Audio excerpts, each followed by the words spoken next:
Ndasubiriye kubaha akaze mwese banywanyi bacu mukurikira amakuru n'ibiganiro dutambutsa kuri ino mboneshakure mukunda muri benshi Shiramatsiko TV. Nanone n'umwanya yageze ko ariko aragarukwako cane, aho tugiye kugaruka ku makuru ateye ubwoba ariko aravugwa ngaha mu gihugu c'u Burundi.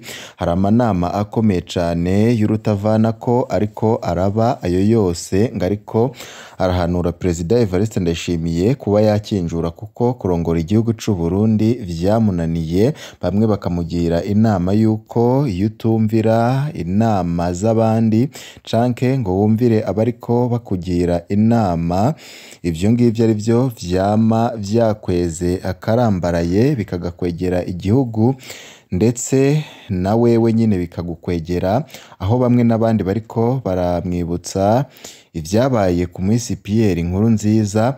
Muri ano makuru turaza kubabwira vyinshi biriko biravugwa cane muri zuguru muri CNDD FDD, aho ibintu bibandanije gukomera cane. Ni nyuma yuko Perezida Evariste Ndayishimiye yagirizwa kuba yarashoye ingabo z'u Burundi muri Republika Iharanira Demokarasi ya Kongo zigapfa ku bwinshi.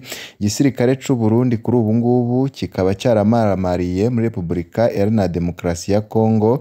Nanone iyo ntambara ntayitsinde, akaba ariko aranategura iyindi ku gihugu cibanyi c'u Rwanda, aho bamuhanura kuba yaheba iyo ngingo ndetse akanakinjura mu mahoro, gutyo igihugu kigahabwa abagabo bijunje n'ijambo bashobora kugishira ku murongo. Muri ano makuru turaza kubabwira byinshi co bikoze. Bamwe n'abandi babona yuko ushaka ko igihugu gishobora kugenda neza ari General Godefroid Niyombare, aho kuri ubu ngubu bivugwa yuko ari ku kivi. Twari twabahaye amakuru, twari twahejeje kuronka kuri uyu mugabo General Godefroid Niyombare, ariko nanone hari ibindi duhejeje gukura mu masoko yacu yibanga muri bamwe mu basendede FDD bashaka impinduka. Muri ano makuru byose turagenda turabigaruka ko twabiguteguriye. Nimba utarafyonda kuri sabone canke se subscribe, wakoresha kano kabyo ugafyonda ko kugira ngo uzurabana natwe mu nkuru n'ibiganiro twama twatambukishije kuri no mbonesha kure mukunda muri benshi Shiramatsiko TV. Reka tubabwire ibijanye n'ibiriko biraba ngaha mu gihugu c'u Burundi mbere yuko tubabwira ku nkuru iriko iravugwa kuri Godefroid Niyombare. Kuri ubu ngubu yiteguriye kuza gutabara abarundi bari mu kaga gakomeye. Tubanze tubabwire ku manama akomeye cane ndetse na zuguru ziriko ziravugwa muri CNDD FDD. Kuva vyavugwa yuko Uvira yafashwe, amanama y'urutavanako mu bajenero ndetse no mu bindi bicocoro vy'umugambwe CNDD FDD ariko araba. Ayo manama nta kindi ariko arahanura, usivye yuko ahanura Perezida Evariste Ndayishimiye ko kuba yarananiwe n'undi wese yananirwa, kuri ubu ngubu kagomba gukinjura maze akareka abashoboye bakafatira aho ageze, maze bakaraba uko igihugu cyakongera gutunganywa. Abamugira inama bamubwira ko yakagombye kuba yaba icabona gikomeye c'abagabo. Ndayishimiye atahure ko ukudahanurwa kwama gukwega akarambaraye, yisunze ivyo yiboneye vyabaye kuwo yasubiriye Umwisi Pierre Nkurunziza ubwo yahanurwa akanga kumvira. Bamuciriye umwibutsa ukomeye cane, bagira ati inyenzi yisema yurira umurundi w'inkoho. Ni umwaka amakungu yahagurutsemwo cane kubwo Uburundi. Ingendo z'abategetsi b'isi ziba rutavanako mu Burundi, bose bagenzwa n'ijambo rimwe ryo guhanura Nkurunziza areke ikiringo ca gatatu.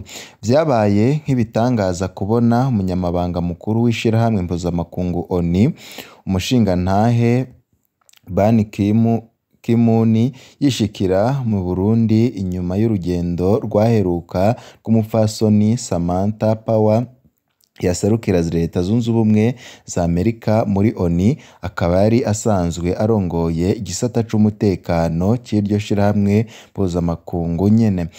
Benshi bamwibukira ku kajambo Don't touch me, aho hiyama abasuku ba Nkurunziza ngo ntibamukoreko bariko baragerageza kumuhoyahoya. Nkurunziza ahejeje kumurahira ko ataco ahindura ku ngingo yafashe, benshi baribajije icoba cari kinyegeje muri ico kiringo ca gatatu ca Nkurunziza cahagurukije amakungu, kandi hirya nino muri Afrika hari hariko abakuru b'ibihugu barengeje ibiringo bitatu n'ubu bakiri ku butegetsi, ariko amakungu ataco yigeze avuga. Intumwa zose zarungitswe n'amakungu guhanura Nkurunziza yazishura kumwe ko atarota adohoka ku ndoto yiwe yo kwitoreza ikindi kiringo ca gatatu. Kubona umunyamabanga mukuru w'ishirahamwe mpuzamakungu ONU Ban Ki-moon ahonyora mu Burundi cari ikimenyetso simusiga ko Nkurunziza akaramuka yanse impanuro z'abagabo azoba abaye umwansi rutura w'amakungu. Twarabibabwiye ko Uburundi bwari busanzwe bufise inzira idasanzwe kandi yizewe yacishamwo ubukemanyi amakungu akura muri Kongo. Hamaze kuvugwa ko kubwo ikiringo ca gatatu ca Nkurunziza iyo nzira ishobora guhungabana, vyatumye amakungu yose ahaguruka kuko zari inyungu zayo zigira zihungabane.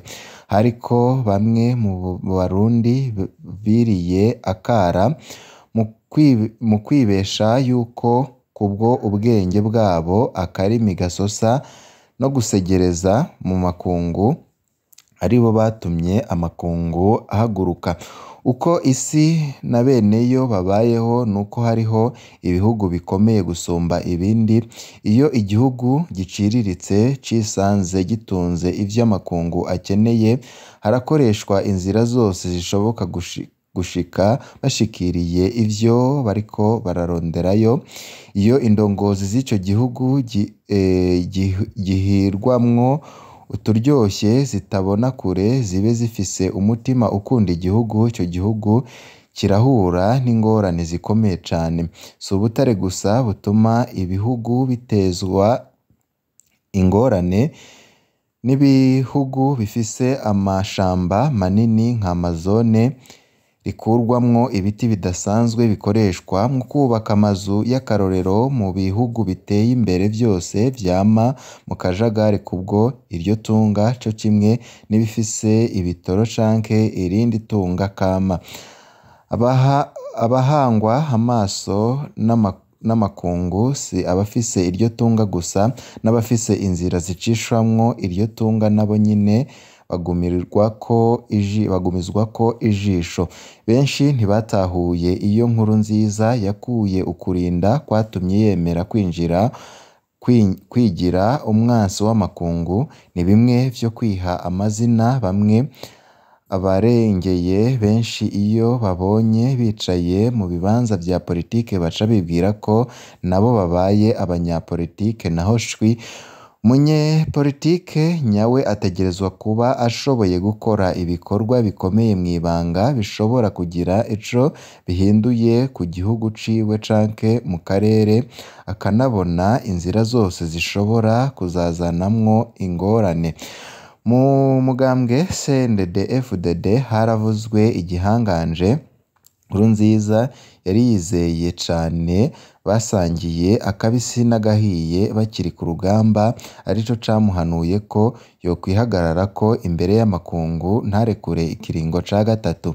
Ico gihangange camwijeje ko abategetsi bose mu nzego z'umutekano n'izo kwivuna abansi bamushigikiye, naho amakungu yashaka kugira ico akoze ataronka aho amenera kuko inzego zose zimuri inyuma.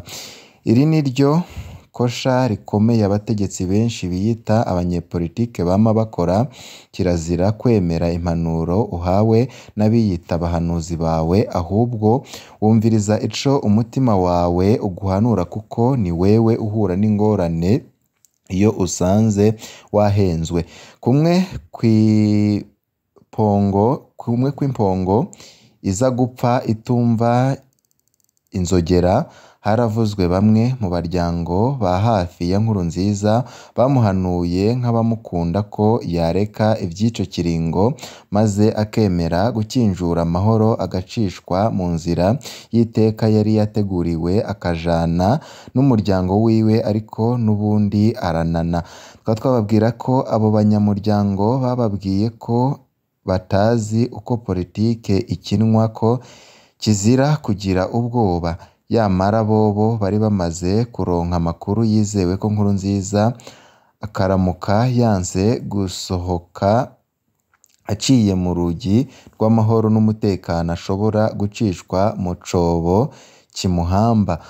Abo banyamuryango vyarumvikana ko bategerezwa kugira ubwoba, kuko benshi iyo bigendeye nabi umukuru w'igihugu hari igihe bikwegera nabiwe muhira iyo abagabo batabiteguranye ubwitonzi. Umutegetsi umwe wo mu gihugu cibanyi yarabajije umwe mu bagabo bariko bategura ivyo bikorwa igituma bagira bareke Nkurunziza arengane amahoro kandi bari bateguye kumuhana.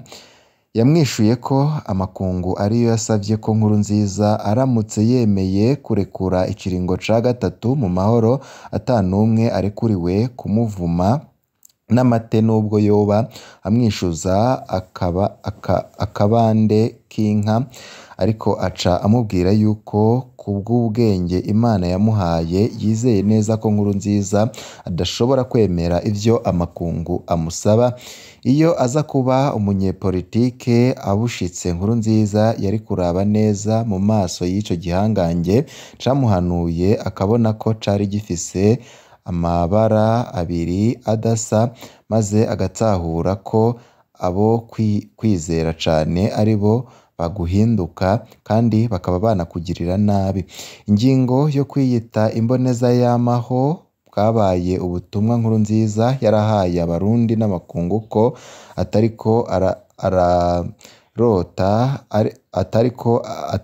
ararota arekura ubutegetsi, kuko vyategekanywa ko ashobora kwisubiza intebe y'umukuru w'igihugu umwanya uwo ari we wese inyuma y'ikiringo gito wari kumusubirira yari kumara.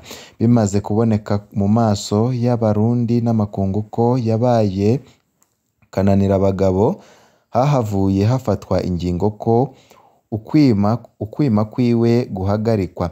Yararonse ubutumwa bw'abagabo bamumenyesha ko ikiringo ca gatatu ashobora kutakimara kiretse akoze ivyo bamusaba, nawe arabatwenga ko nyabuna ari we agira abe umukuru w'igihugu wa mbere yatowe abisikanye mu mahoro n'uwo asubiriye. Ubwo butumwa bwarateye ubwoba abaryango biwe gushikaho basaba gukinjura, kuko bari bamaze kubona ivyemeza ko ivyari imyotsi bigira bivemwo imbeya. Iyo ushatse kwigira akagaramaruganda, abagabo baragutaramura ukaja kwicara mu ngundu z'ibitoki ukicarana n'ubusurira.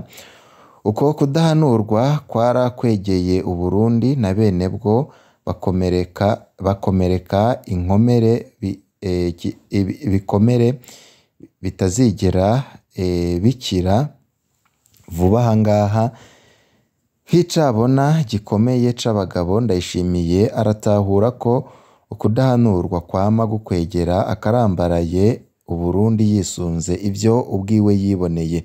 Ni icigwa gikomeye cane cahawe abikanga ubuhangange ko inyenzi y'isema yurira umurindi w'inkoho. Kwari twababwiye mu gutangura, uretse ko tubanje kubabwira ibi vyabaye kuri Nkurunziza, kwari twababwiye ibijanye n'amanama akomeye cane yamaho kuva M23 yafata Uvira, bahanura Perezida Evariste Ndayishimiye ko nyabona yakinjura kareka igihugu akagiha abashobora kugitunganya. Ho kuri ubu ngubu we bigaragara ko vyamutaye kuwa amazi, ariko aranga. Nyamara bamuhanura ngo bafise amakuru y'ibanga akomeye cyane ko Perezida Evariste Ndayishimiye umwanya n'umwanya agiye gukurwa ku butegetsi, kandi ubwo yanze gukinjura ku maneza agiye kuva ko ariko akavanwa ko nabi. Ibihangange by'abajenero muri CNDD-FDD biramuhanura umunsi ku munsi, ariko Perezida Evariste Ndayishimiye akabandanya kunana agategura intambara ku bihugu bibanyi. Kuri ubu ngubu Uvira yarafashwe na M23, kandi M23 bivugwa yuko bifitiye inzigo y'akazikira Uburundi, bivanye nuko Uburundi bwarungitse ingabo mu kurwanya uwo murwi muri Repubulika Iharanira Demokarasi ya Kongo. Aho kuri ubu ngubu rero abo bahanura Perezida Evariste Ndayishimiye bavuga yuko nyabuna yahagarikira aho ageze, maze igihugu akagitanga bakagitunganya neza, kuko ibigiye kumuba ko ari ibintu biteye ubwoba. Amakuru y'ibanga avuga yuko General Godefroid Niyombare kuri ubu ngubu ari ku kivi. Hari impamvu leta y'u Burundi yamiriko itongana n'u Rwanda ku mvo z'abantu bashatse gutembagaza leta ya CNDD-FDD. Twibukanye nka General Niyombare, kiretse kuba General w'igisirikare ca leta, ni n'umugwanyi waturutse muri uwo mugwi ukigwana, harazi amashamba ya Kongo cane. M23 ifashe Uvira, vyumvikanye ko Niyombare ashobora kuronka uburenganzira bwo gutembera aho hose M23 yafashe, mbere akaza agashika ni Bujumbura aciye ku mupaka umwe wa Kongo uhana urubibe n'u Burundi. Leta ya CNDD-FDD ntidusigane inkore ku maso. Niyombare ntabuzemwo inshuti, kandi kubona amaze igihe hanze sukubwo urukundo ni ikindi. Kwama asabwa cane gusumba n'abahungiye mu Bubirigi si ubujuju, ni impamvu bazi. Yaratwaye iperereza aho afise amabanga menshi, mbega ko gaciye ubwenge. Yari umushikiranganje wo kwivuna abansi, mbere yahoze mu gisirikare ca leta. Yaba Buyoya atavugwa cane canke ngo ahigwe cane, mbere ari mu Bubirigi aho leta ifitaniye imigenderanire myiza n'ico gihugu, kukiwe atavugwa canke ngo babe bahamagarira Ububirigi ko bamufata. Kuri ubu ngubu bakaba babandanya kuvugwa gusa Niyombare. Niyombare ikindi avuka mu ntara ya Bujumbura. Uwo muntu bisiguye ko n'imisozi ihanamiye Bujumbura arayizi. Leta y'u Rwanda kuba yo mwifashisha si ubujuju, kumwimana nuko ari we bwonko bw'u Rwanda ku Burundi. Ashobora gufatanya abandi bari mu bihugu n'abari mu Rwanda, leta y'u Rwanda imuciye ko nawe nyine agaca ku bagenzi biba byoroshe kubona amakuru.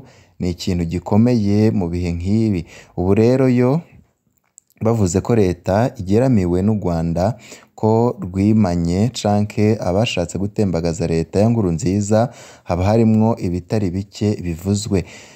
Kugara imipaka nivyo bigira ingaruka mbi ku benegihugu, ariko hari vyinshi batadudurira ko kumvo ko batoca ivutu abantu. Leta y'u Rwanda ifise abantu baciye ku rugamba rw'imigwano, babaye mu bwicanyi. Leta y'u Burundi uko urabiye kumwe aha iwacu inzego z'iperereza zandujwe n'izahandi, ibiturire n'ibindi. Na jewe ndi umukuru w'igihugu nofata ingingo nk'izo zigoye ariko zikingira. Ubu ibikorwa byose indongozi zitegerezwa kutagira ikosa ryaba imbere mu gihugu canke hanze y'igihugu, kuko nyine bivugwa yuko ikosa rimwe Perezida Evariste Ndayishimiye yakongera gukora ibintu byaca bigenda nabi. None General Godefroid Niyombare ariko arategura iki?